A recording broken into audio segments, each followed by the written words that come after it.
आज हम बात करेंगे गुटनिरपेक्षता के बारे में। हम इसे गुटनिरपेक्ष आंदोलन बोलते हैं, गुटनिरपेक्ष नीति बोलते हैं। इनका मतलब एक ही है। तो चलिए हम बात करते हैं गुटनिरपेक्षता के बारे में। देखो, पिछले चैप्टर में हमने बहुत अच्छे से पढ़ रखा है। पिछले जितना भी वीडियो हैं उनमें हमने जानने का प्रयास किया कि शीत युद्ध क्या है, और इस शीत युद्ध से जुड़ा हुआ बिंदु कौन सा है? गुटनिरपेक्षता। अगर शीत युद्ध नहीं होता तो गुटनिरपेक्षता की नीति भी नहीं आती। तो आखिर गुटनिरपेक्षता की नीति क्यों आई, इसके पीछे क्या कारण थे, तो हम बात करते हैं। देखो, यदि हम बात करें किसकी, शीत युद्ध की, तो शीत युद्ध में हमने पढ़ रखा है कि पूरा विश्व दो भागों में बटा हुआ था और एक महाशक्ति थी अमेरिका और दूसरी जो महाशक्ति थी वो कौन सी थी? सोवियत संघ।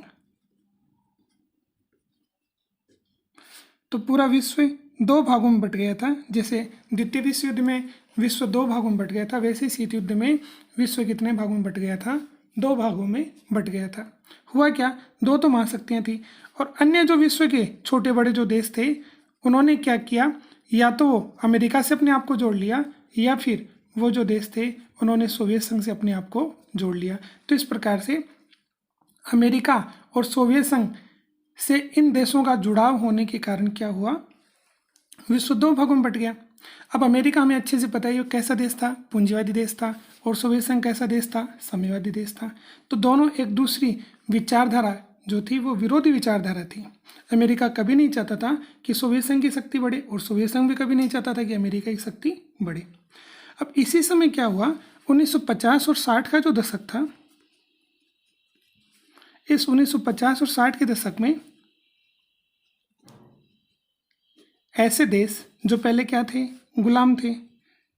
गुलाम का मतलब, जैसे हम भारत की बात कर लें तो भारत पर पहले अंग्रेजों का शासन था, ठीक है, और 1757 से लेकर के 1947 तक एक प्रकार से अंग्रेजों के माध्यम से भारत का शासन किया गया। तो जब 1947 में भारत आज़ाद हुआ तो भारत जैसे देश, अन्य जो देश थे विभिन्न महाद्वीपों के, चाहे हम बात कर लें एशिया महाद्वीप की, या हम बात कर लें अफ्रीका महाद्वीप की, या हम लैटिन अमेरिका, या उसको हम बोलते हैं दक्षिण अमेरिका। तो इन महाद्वीपों के वे देश जो पहले क्या थे, गुलाम थे, और उन्हें बाद में क्या मिलने लगी, आज़ादी मिलने लगी।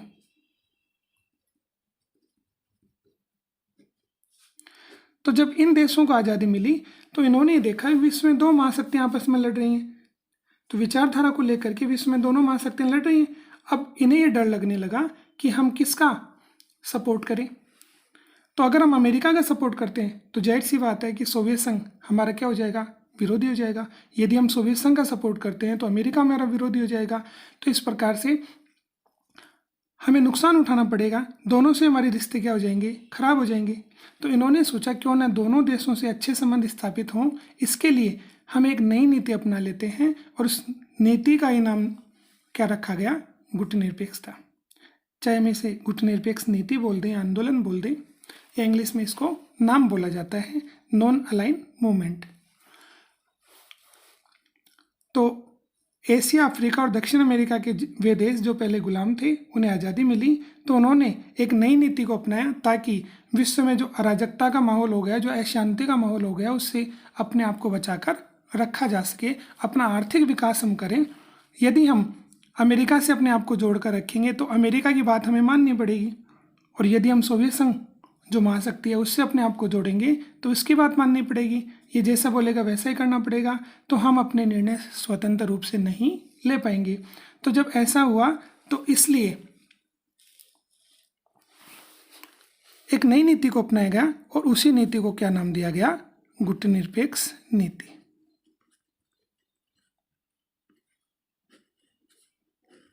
तो ये जो गुटनिरपेक्ष नीति है, अब हम इसका शाब्दिक मतलब देखते हैं, गुट और निरपेक्ष।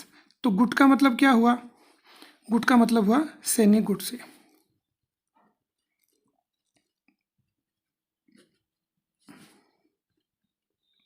गुट का मतलब क्या हुआ, सैनिक गुटों से। और निरपेक्ष का मतलब होता है रहित या अलग, या तो हम इसको मत बोल दें रहित या फिर बोल दें अलग, रहना।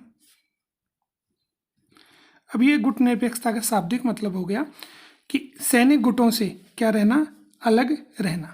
अब सैनिक गुट कौन से हैं, तो पिछले वीडियो में हमने अच्छे से पढ़ रखा है, आपने नाम सुना होगा नाटो, सीटो,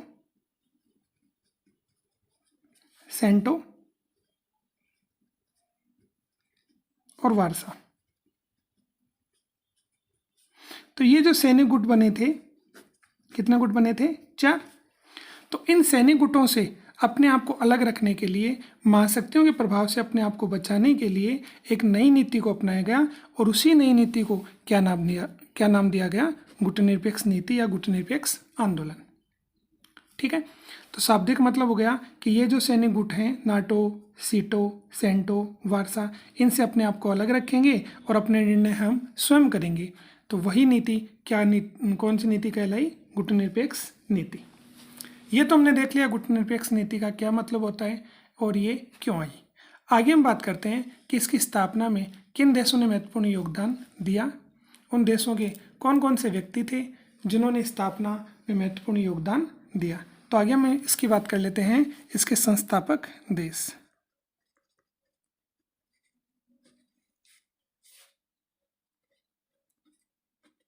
अब संस्थापक देशों की अगर हम बात करें तो मुख्य रूप से इसमें 5 देश इसके संस्थापक देश माने जाते हैं। यदि हम बड़े स्तर पर बात करें तो मुख्य रूप से 3 देश थे और 2 सहयोगी थे। तो कुल मिलाकर 5 देश ऐसे थे जिन्होंने इस नीति को स्थापित करने में अपना महत्वपूर्ण योगदान दिया। पहले तो हम अपने ही देश की बात कर लेते हैं, भारत। और भारत के बारे में आप अच्छे से जानते हैं कि भारत के पहले प्रधानमंत्री कौन बने थे, तो पंडित जवाहर लाल नेहरू। तो जनरली यहाँ से क्वेश्चन पूछा जाता है कि गुटनिरपेक्ष नीति के संस्थापक देश कौन कौन से हैं। तो हमें दोनों तरफ से याद रखना है, देश का नाम भी याद रखना है और व्यक्ति का नाम भी याद रखना है। तो भारत के कौन थे, पंडित जवाहरलाल नेहरू। भारत के बाद में फिर आगे हम बात करें तो मिस्र, ठीक है। और मिस्र की बात करें तो मिस्र के जो व्यक्ति थे गमाल अब्दुल नासिर। पूरा नाम याद नहीं होता तो आप नासिर याद रख सकते हैं। तो भारत के पंडित जवाहरलाल नेहरू और मिस्र के गमाल अब्दुल नासिर। फिर बात करते हैं यूगोस्लाविया।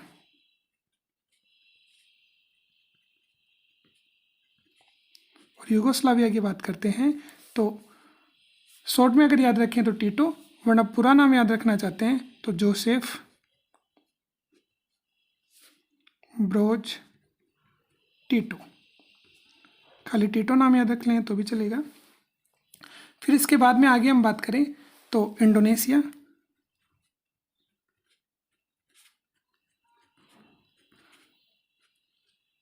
और इंडोनेशिया के सुकर्णो, और इंडोनेशिया के बाद में अंतिम देश की बात करें तो घाना। और घाना के कौन है, वामे एनक्रुमा।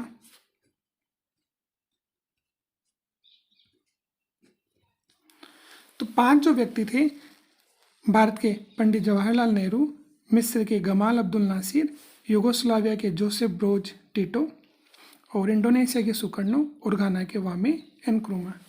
इन व्यक्तियों के योगदान के कारण हम जो नीति पढ़ रहे हैं गुटनिरपेक्षता की, वो अस्तित्व में आई।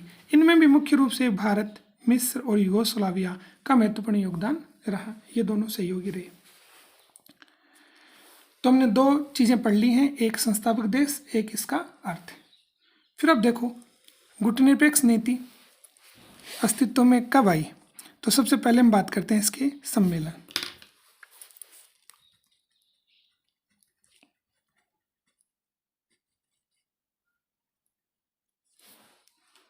और सम्मेलन में सबसे पहले हम बात करें तो इसका पहला जो सम्मेलन हुआ, और वो जो पहला सम्मेलन हुआ था 1961 में। उसी सम्मेलन से गुटनिरपेक्ष आंदोलन या गुटनिरपेक्ष नीति का आविर्भाव हुआ। तो आपके लिए बड़ा छोटा क्वेश्चन बनता है कि गुटनिरपेक्षता आविर्भाव कब हुआ, तो 1961 में हुआ। ठीक है, अब पहला जो सम्मेलन हुआ था वो 1961 में हुआ, तो कोई ना कोई किसी न किसी स्थान पर हुआ था। तो कौन सा स्थान था, बेलग्रेड। ग्रेड के आगे क्या लगा दो, बेल। तो बेलग्रेड कहाँ का, यूगोस्लाविया। तो यूगोस्लाविया देश का बेलग्रेड जो स्थान था वहाँ पर यह सम्मेलन हुआ 1961 में। और इस सम्मेलन में कितने देशों ने भाग लिया, तो 25 देशों ने भाग लिया। तो शुरुआत की जब हम बात करें तो 1961 में बेलग्रेड में इसका पहला सम्मेलन हुआ।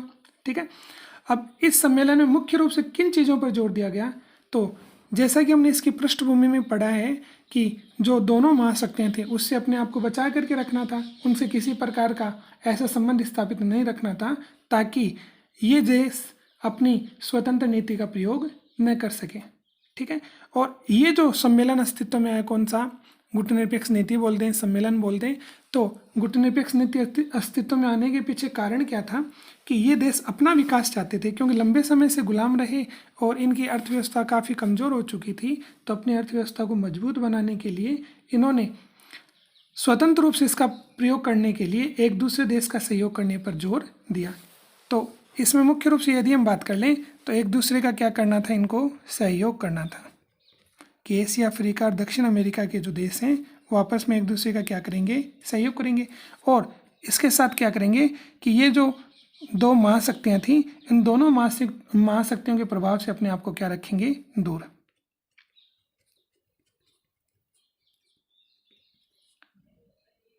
तो महाशक्तियों के प्रभाव से स्वयं को बचाना या दूर रखना।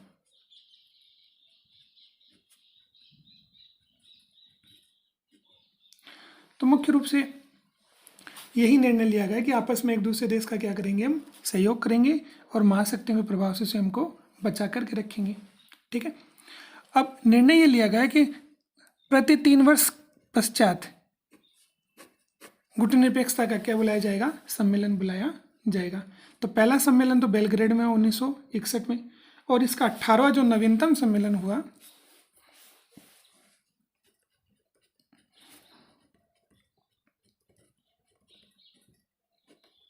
वो कब हुआ, वो हुआ 2019 में।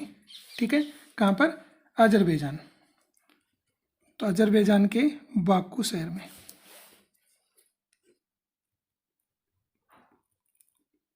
देखो नाम बड़ा अच्छा है, एक बार पढ़ते ही याद हो जाएगा, अजरबैजान। बेजान, जान ही नहीं है। ठीक है, तो अजरबैजान, तो अजरबैजान के बाकू शहर में 18वां सम्मेलन हुआ 2019 में। ठीक है, अब यदि हम इसके सदस्यों की बात करें तो यहाँ पर आपने थोड़ा सा ध्यान दिया होगा, यहाँ पर मात्र 25 देश ऐसे थे जिन्होंने इसकी सदस्यता को ग्रहण किया था, इस नीति को अपनाया था। लेकिन यहाँ पर जब हम इस सम्मेलन की बात करें तो इससे बहुत पहले ही इसकी जो सदस्य संख्या थी वो सदस्य संख्या बढ़ करके कितनी हो गई, 120।